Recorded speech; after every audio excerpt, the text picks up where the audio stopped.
हुआ है कि मैं आपका 5 मिनट लूँ।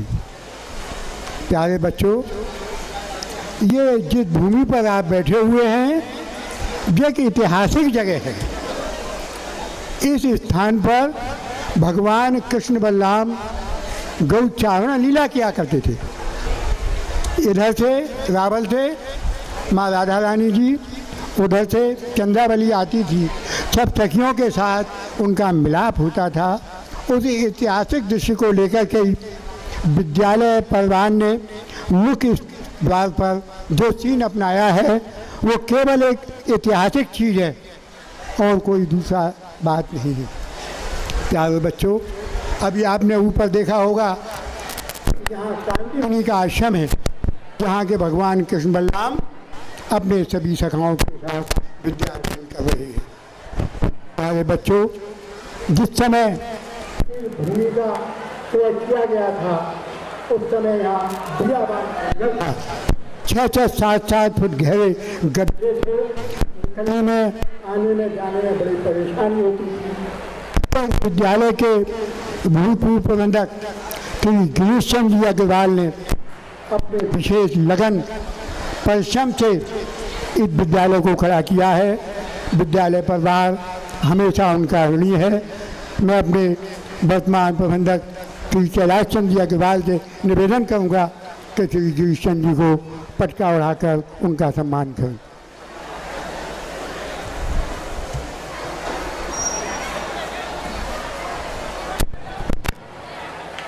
इसका भविष्य, सुखद भविष्य आपके कंधों पर ही आधारित है।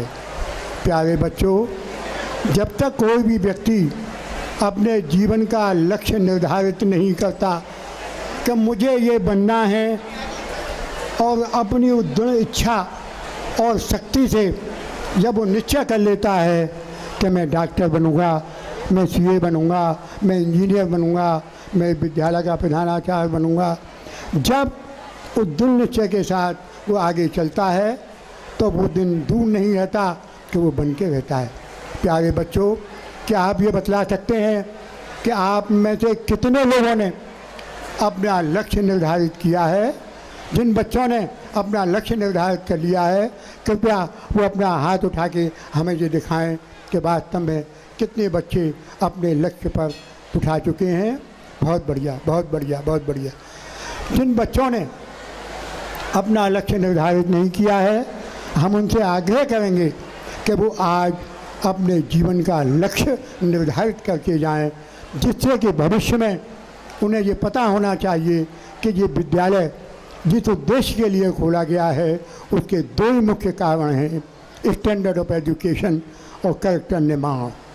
इन 2 बातों के लिए ही हमारा विद्यालय परिवार हमेशा प्रयत्नरत रहता है कि यहाँ के बच्चे उच्च शिक्षा प्राप्त करके जाएं और उसके साथ उनके चरित्र की बात हो। मनुष्य के जीवन की मुख्य निधि उसका चरित्र है, धन दौलत पैसा और ये सब बिल्डिंगें नहीं हैं। तो हम उनसे निवेदन करेंगे कि वो अपना जीवन का लक्ष्य आज निर्धारित करके जाएं और उस निर्धारित लक्ष्य पर आगे बढ़ें। मैं इन शब्दों के साथ पुनः आप सभी का हार्दिक अभिनंदन करता हूं, आपको धन्यवाद देता हूं। अपने परिवार की ओर से आपसे सर्वोच्च प्रार्थना करता हूं कि आप अपना ऐसा आशीर्वाद दें कि जिस उद्देश्य के लिए हमारे परिवार ने इस विद्यालय को स्थापित किया है उस उद्देश्य की सफलता में हम आपके आशीर्वाद से पूर्ण रूप से सफल हों और यहाँ का बच्चा पढ़ के एक ऐसा योग्य नागरिक बने जिसको कि देश को गौरव हो, नगर को गौरव हो और विद्यालय को भी गौरव हो। इन शब्दों के साथ मैं पुनः आपका हार्दिक अभिनंदन करता हूँ, आपको प्रणाम करता हूँ और आपको बधाई देते हुए अपने वक्तव्य को समाप्त करता हूँ। जय गुरु। बहुत बहुत धन्यवाद बाबूजी। मैं कौशल किशोर सभी को करता हूँ सादर प्रणाम। आप पधारे आज यहाँ पर हर्षित है नयना विराम। डट करके जो करे सामना ऐसा फौलादी इंसान चाहिए दुनिया में जिसकी शान का फिर डंका बज उठे, ऐसा महान प्यारा हिंदुस्तान चाहिए, ऐसा महान प्यारा हिंदुस्तान चाहिए। आइए अब मंच और प्रांगण में एक साथ सांस्कृतिक व शारीरिक की एक अनोखी संगम देखें। ओ हिंदू जागो, हिंदू जागो, हिंदू वीर शत्रु ने फिर ललकारा है। जागो हिंदू वीर शत्रु ने फिर ललकारा है। संकट में है बड़ा आज प्रिय देश हमारा है। संकट में है बड़ा आज प्रिय देश हमारा है। हर हर बम बम, हर हर बम बम, हर हर बम बम, हर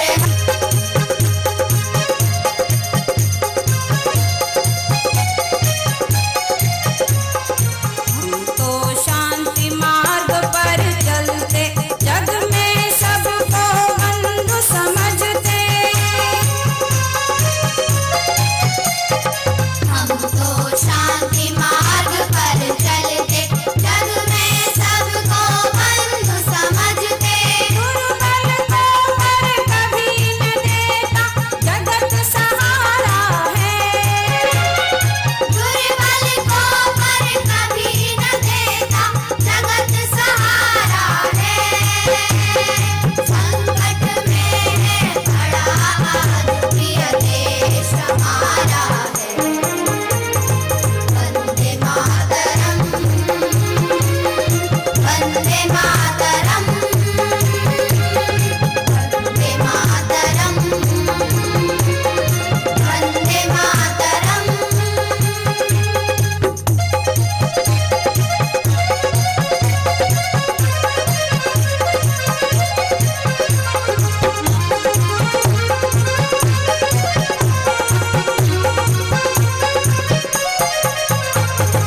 मन जन बल में कभी न कम थे।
मैं उन महाराज श्री के चरणों में यही निवेदन करूँगा, परम पूज्य श्रद्धा की मूरत, परम पूज्य श्रद्धा की मूरत, नतमस्तकें हम सब आज, शुभाशीष मिल जाए सबको तो लगता अपना है राज। राम कथा मर्मज्ञ हैं ऐसे, राम कथा मर्मज्ञ हैं ऐसे, सुन लो तो बन जाएं काज, वचनामृत का पान कराएं पूज्य विजय कौशल महाराज, पूज्य विजय कौशल महाराज।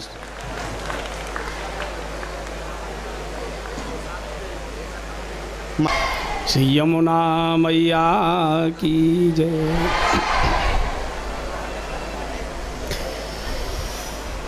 सभी पूज्य संत चरण, अतिथि के रूप में पधारे सभी आदरणीय महानुभाव, माननीय श्री यतेंद्र जी,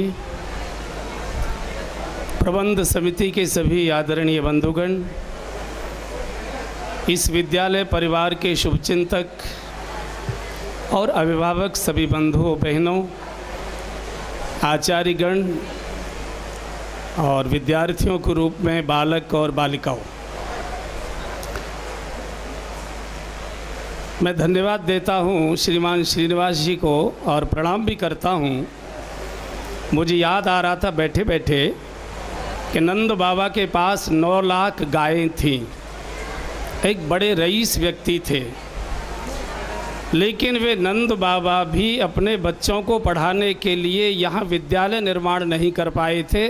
बालक ग्वारिया के ग्वारिया ही रहे जा रहे थे और नंद बाबा के बच्चों को भी पढ़ने के लिए संदीपनी आश्रम उज्जैन जाना पड़ा था। वहाँ बालक थोड़े पढ़े लिखे, अन्यथा इस गोकुल में तो वो गाय ही चराते रह जाते, ग्वारिया ही रह जाते। इन्होंने बड़ी कृपा की कि उस गोकुल के क्षेत्र में ऐसा सुंदर विद्यालय खड़ा कर दिया ताकि गांव के सभी ग्वाल बाल अच्छे विद्यार्थी बने, अच्छे शिक्षित बने, सारे क्षेत्र का यहाँ शिक्षा के रूप में विकास हो। उनको मैं धन्यवाद देता हूँ और अपने माता पिता की बहुत श्रेष्ठतम सेवा उन्होंने इस रूप में की है। उनके वस्त्र धो देना, पैर दबा देना, बिस्तर उठा देना, बिछा देना एक सामान्य सेवा है, लेकिन माता पिता को अमर कर देना ये बहुत बड़ी सेवा है। और शास्त्र में भी कहा है, जिन माता पिता की सेवा की तिन तीर्थ धाम कियो न कियो। तो वास्तव में वे पूजनीय हैं। उनके मन में ये प्रेरणा कहाँ से कैसे आई? मुझे लगता है शायद नंद बाबा ने कहा होगा, मैं तो स्कूल नहीं चला पाया ब्रजवासियों के लिए, तुम जरा खड़ा कर दो तो मुझे थोड़ा संतोष मिलेगा। एक बार इस पवित्र कार्य के लिए सब लोग उनके लिए तालियां बजा दीजिए। दूसरी बात, कल मैं एक सेवा भारती के आयोजन में टूंडला से आगे के इंटीरियर के गांव में गया था। एक बंद विद्यालय था, उसका संचालन था, उसका शुभारंभ था। मैं जिस गांव में पढ़ा हूं तो मुझे बालक देखकर याद आ रहा है कि एक समय शिक्षा कितनी सस्ती थी कि प्राइमरी जूनियर में हम प्राइमरी में 10 पैसे में पढ़े, जूनियर में 25 पैसे में पढ़े, इंटर कॉलेज में 5 रुपये में पढ़े, डिग्री कॉलेज में 7 रुपये में पढ़ गए। आज शिक्षा बहुत महंगी हो गई। उस समय शिक्षा और चिकित्सा ये बहुत सस्ती थी, इसलिए गांव का गरीब व्यक्ति भी अपने बच्चों को पढ़ा देता था। घास खोदकर, भैंस पालकर, दूध बेचकर उसके बच्चे पढ़ लिख कर अध्यापक हो जाते थे, इंजीनियर हो जाते थे, डॉक्टर हो जाते थे। लेकिन आज शिक्षा भी महंगी है, चिकित्सा भी महंगी है। गरीब गांव का व्यक्ति अपने बच्चों को पढ़ा नहीं सकता और बेसिक शिक्षा के नाम पर चलने वाले जो विद्यालय हैं, इनमें पढ़ाई के नाम पर केवल घेर घार है। वहाँ से पढ़े लिखे बच्चे सब बेरोजगार हैं, मारे मारे घूमते हैं। और जो शहरों में बड़े बड़े विद्यालय हैं, उनमें प्रवेश लेने की हैसियत नहीं है कि इतना डोनेशन देकर, इतनी महंगी फीस देकर बालक पढ़ सके। हो तो हो कैसे? और उसका दुष्परिणाम है कि भारत गांव का देश है, गरीबों का देश है और बड़ी भारी मात्रा में अशिक्षा की, बेरोजगारी बढ़ती चली जा रही है। ये बाबूजी ने बड़ी कृपा की है कि मथुरा के अपने धनाढ्य परिवार को इस गरीब गांव में लाकर खड़ा कर दिया कि यहाँ का कोई बच्चा अशिक्षित न रह जाए। जो बड़े डोनेशन से दिल्ली और बम्बई में पढ़ता था वो इस गोकुल के गांव में शिक्षा प्राप्त करेगा और भिखारी का जीवन नहीं जिएगा, स्वाभिमान का जीवन जिएगा। एक अच्छा पवित्र कार्य उनके द्वारा हुआ है। मैं बहुत उनको धन्यवाद देता हूँ। आज भाषण का दिन नहीं है, बच्चों ने जो प्रतिभाएं प्रकट की हैं और प्रतिभाओं को सजोकर लाए हैं, आज उनको देखने का, उनको प्रोत्साहित करने का समय है। और मुझे लगता है इस विद्यालय के सारे परिसर को देखकर यहाँ से 3 बातें लेकर बालक जाए, ऐसी मेरी आचार्य बंधुओं से भी एक निवेदना है, प्रार्थनाएं हैं, आग्रह है। चूँकि माता पिता केवल जन्म देते हैं, पाल देते हैं, पोष देते हैं, लेकिन बच्चे का निर्माण अध्यापक के द्वारा हुआ करता है। जन्म लेना अलग विषय होता है, माता पिता जन्म देते हैं, जीवन का निर्माण अध्यापक के द्वारा हुआ करता है। तो जन्म लेना और जीवन निर्माण करना ये दोनों अलग अलग बातें हैं। यहाँ से अच्छा जीवन निर्माण करके बालक जाएं। 3 चीज़ें यहाँ से लेकर जानी चाहिए, ऐसी मेरी एक इच्छा है। सद्गुणों की शिक्षा लेकर जाए। आज शिक्षा पेट तो भर रही है लेकिन हृदय को खोखला कर रही है। आज का शिक्षित जो है उसका पेट तो बहुत अच्छी तरह भर रहा है, गरीबी समाप्त है उसके लिए, लेकिन हृदय खोखला हो रहा है। तो यहाँ से सद्गुणों की शिक्षा मिले, संवेदनशीलता की दीक्षा मिले। जितनी शिक्षा बढ़ती जा रही है मनुष्य उतना संवेदन शून्य होता जा रहा है। केवल मेरा पैकेज, मेरा बंगला, मेरी कार, मेरी बीवी, मेरे बच्चे, मेरा सुख, मेरा साधन, और इस संवेदन शून्यता ने माता पिता को भी दूर कर दिया। आज कोई पढ़ा लिखा लड़का अपने माता पिता के साथ नहीं रहना चाहता, उनको साथ रखना नहीं चाहता। तो संवेदन